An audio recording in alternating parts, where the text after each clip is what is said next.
నమస్తే అండి, welcome to ప్రణీద fruits. ఈరోజు జామ రైతులు నష్టపోయే పండుగ అసలైంది. పండుగ వల్ల ఎక్కువగా నష్టపోతారు. దానికోసం ఇలా జామకాయల రైతుని అడిగి తెలుసుకుందాం.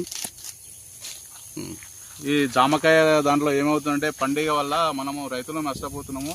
మెయిన్ ఈ గడ్డి వల్ల లేకుండా ఉంటే దానికి మనము రైతులం అనేది బాగుపడతాము. ఎందుకంటే ఈ పండుగ వల్ల మనం ఏమవుతున్నామంటే రైతులు నష్టపోతున్నాము, మామిడి పండ్ల వల్ల నష్టపోతున్నాము. కాకపోతే అట్లా చేయకుండా ఫస్ట్ గడ్డి మందును కాపాడుకోండి. దాన్ని ట్రాక్టర్ పెట్టి కొట్టుకోండి. దాని ట్రాక్టర్ నడవలసి లేకుండా ఉంటే చిన్న కల్టివేటర్ మిషన్ ఉంది. దానివల్ల మీరు పండుగ వల్ల ఏమవుతుందంటే దాన్ని ఫస్ట్ మనము డబ్బాలో మందు దొరుకుతుంది, చెట్టు కట్టి దానివల్ల మంచి చేసుకుంటే బాగుంటుంది.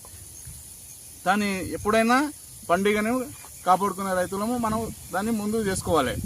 రైతు ఆవేదన ఇది. పండుగ వల్ల చాలా నష్టపోతున్నారు. రైతుల్ని పండుగ నుంచి రక్షించుకోవాలంటే ఆకర్షణ కొన్ని రకాల మందులు వచ్చినాయి. ఆ మందులు చెట్లకి వాడడం పేస్ట్ లాగా వస్తుంది. డబ్బులలో పెట్టడం వల్ల కొంతవరకు పండుగను నివారించవచ్చు. కాబట్టి రైతులు ఫస్ట్ తోటలో గడ్డి లేకుండా చూసుకోవాలి. గడ్డి వల్లనే దానికి ఆవాసంగా ఏర్పడి ఆ పండుగ అందులో గుడ్లు పెట్టి ఇంకా ఎక్కువ అయ్యే ఛాన్స్ ఉంటుంది. కాబట్టి తోటలలో ఇట్లా గడ్డి ఉంచొద్దు.